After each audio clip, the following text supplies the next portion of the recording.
let's get that service light off and get rid of these lights.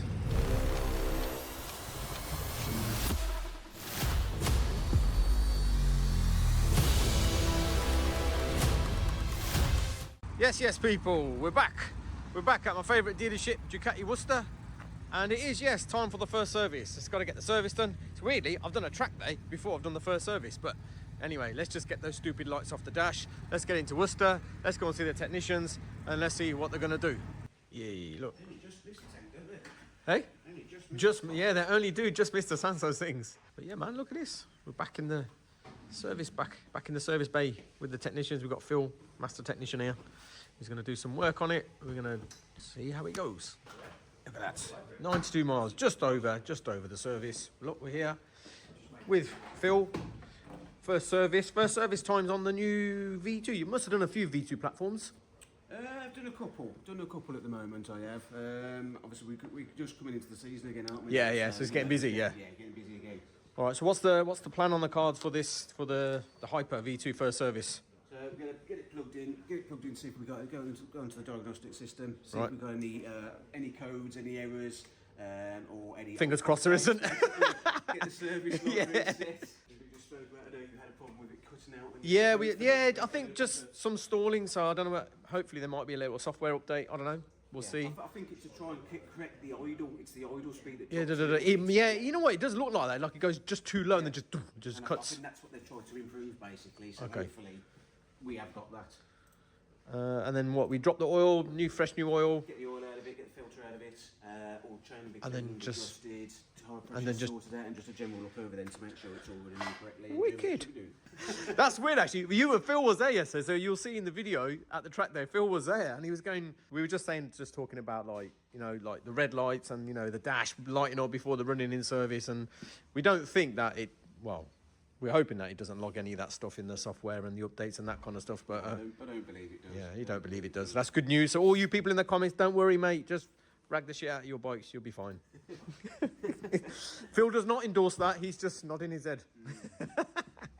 This is the DDS 3.0. This is the mad expensive shit that you need to connect to your bike. It's all done through there, and then it's done wirelessly on the laptop. So they plug it all in. Talks to Ducati in Italy, says yes, you've been a good boy or you haven't, and it will do some updates. This is right because you're running with no lights on the back end. We have got one error warning, and I wonder why that is. Got duct tape at the back and I've got no tail. But hey, there's no warning on the dash, so it doesn't like throw a wobbler up here. But it has registered that it has done something. But so no software updates, though, Phil. No software updates as yet with this one. Okay. So we just monitor that for in the future. So if we do get anything, we'll obviously talk to you about it. But this present moment's on that one's all up to date, apparently. I was saying though, on the way here, it didn't stall. So on the ride down, after I've ragged the shit out of it yesterday at the track day, it didn't stall on the way here. So maybe that's the fix. Might have done some good. What was your wording? The bikes are there to be ridden. They are there to be ridden. That's what they're made for. At the end of the day. There you go. That's your advice. Stop the stalling. Get it on track. We've done the software updated. Well, the oil service thing just to turn that off. So yeah, look. Yes, that's not showing that anymore. Wicked. So that should now be able to rev past without the lights all flashing up and doing what it does. Yeah. There you go. If you actually abided by that, you wouldn't actually hit 70 mile an hour. Exactly. Yeah. But then even with that, they're saying you're not supposed to sit in one gear. You're supposed to go up and down. Constantly just keep going up and down. And be like, how many times can you keep going up and down under 6,000 RPM? You'd be like, like every 5 seconds changing. You wear the peg out. Right, down in the service centre, and luckily, I don't know whether they've prepared this just for me because they knew I was coming. there's a V2 here. I think it's a Panigale, right? And it's had the exhaust all taken off. It's having a full system fitted. But yeah, look, you actually get a chance to look inside with the tank off. So I'm guessing this is obviously metal. That's like the frame structure which houses the inbox because the air goes in down there. That's a little battery holder, but my one's at the back. It's a bit different. It's tiny little changes, aren't there? So I don't know why my one's there. That means my tank's different. But yeah, if you have a look down here, you can see there's the back bank. So look, that's the pain in the arse. Goes down there, and I think this little system is one that goes through the middle of the swing arm. Up and out, down and up. Careful with that. it's interesting just to see what it's like. See, it's been round track, that's not too bad. And you've got no little foilings on No- there. no crap nothing on like there? That, no, so it's, All right, that's not bad. yeah. Ragged round track. I think it's probably a week, not even a week old oil. It's still good. It's always good to do it anyway, just for my own peace of mind. You know what? While we're here, we've got the luxury of a Panigale V2 S. We've got a Street Fighter V2 S, and obviously we've got my Hyper, all running Öhlins. And I noticed that the Pani Öhlins is definitely through the forks a lot more, okay? The Street Fighter is not as much, right, but it's still through. And then my one, look at that, hardly through. So maybe that is the reason why I'm not getting that sharper front end feeling sort of thing. So, right, got Ewan here, serviceman, manager, top geezer, and updates, bulletins. Any info about like on this bike and anything come out? So they've released one for the Monster V2 Right. 2026, which is the same engine as this. Got it. Similar electronics, but it is specifically for that model for now. As soon as there's any And what was it updates for? It's due, for the idling, you say? It raises the idle slightly. So do you reckon that might be related to the stalling thing? 'Cause I think it is that. Like, you know, when it drops really low, I think it does, and it just, you can see it look dip, and it just, boof, just cuts out. I think that's what we've got. So if you pull the clutch in and it's just dropping all the way down, especially when you come from higher revs and you pull the clutch in, it drops and it's just cutting out. So it's going to sort that out, and I'd imagine it won't be long before it's for the Hyper as well. Weirdly, the Multistrada and the Panigale haven't been having that problem, but yeah, I think most of these new V2s are going to need an update. That's good to know. It didn't stall on the way here though, so It's getting better. Yeah. There was an initiation process as well. It actually says after the update's been done, they recommend you ride at 55 miles an hour in 6th gear for as long as possible. what? And that'll help. That'd be like judging. That's what it says.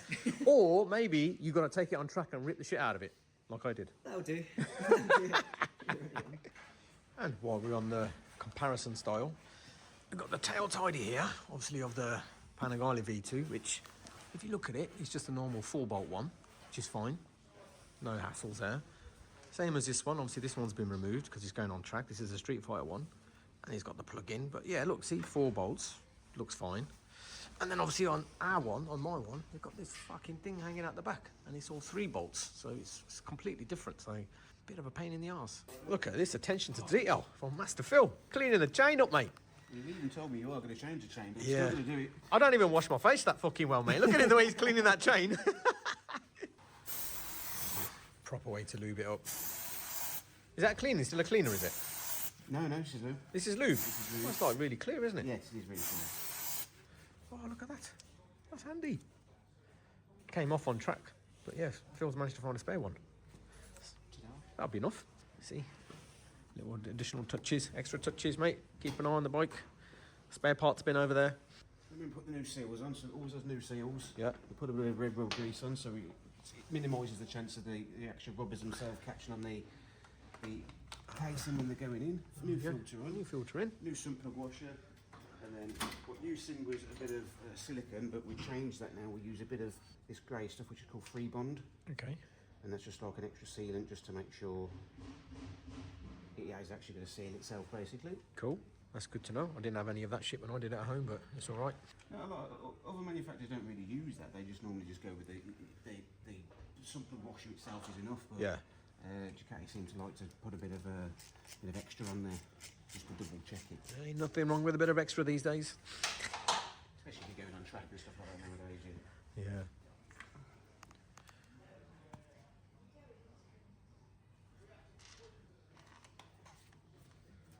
That's it, and just wind that back in.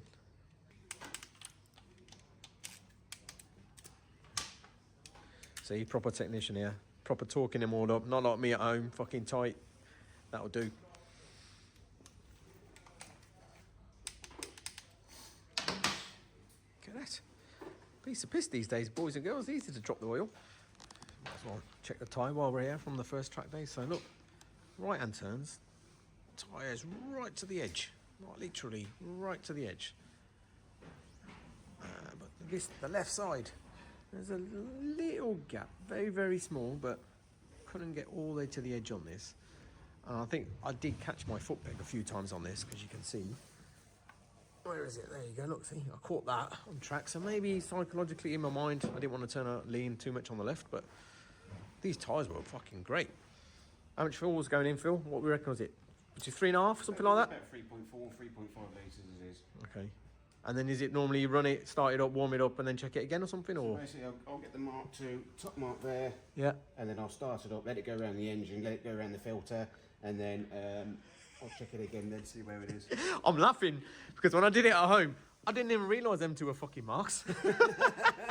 I just did it by eye, started thinking, oh, okay, that'll do. So we're filling it up just to, obviously it's on the paddock stand, and just to get some oil in. But when we check the levels properly, Phil, you were saying the bike's got to be upright off the paddock stand. That's it, yep, upright off the paddock stand.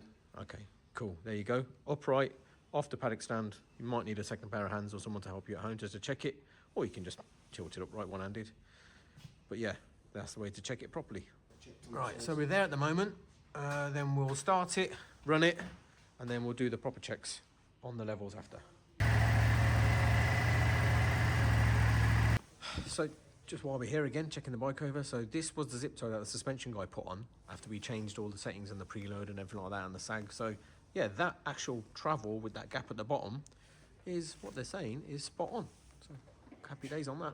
Checking the chain, always check chain on these on its side stand. Okay. And it's an actual measurement. It's not really to do with the actual sag itself. It's a measurement, so it should be 60 to 63. And you always do it at the end. You always do it at the end of that rubber bit End of there. that rubber there, and to the actual pin of the chain there. So you just push it down, and where it lands, so it's about 70 mil. So it needs to be up about 10 mil. Yeah, it's looking a bit saggy, isn't it? Yeah. The chain I'm on about, not something else.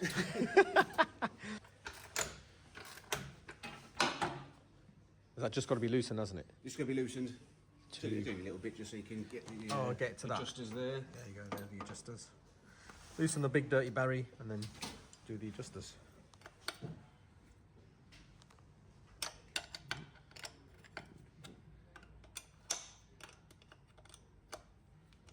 Ah, look, yeah, you can see it moving, isn't it? Cool. Make sure they're the same bit side.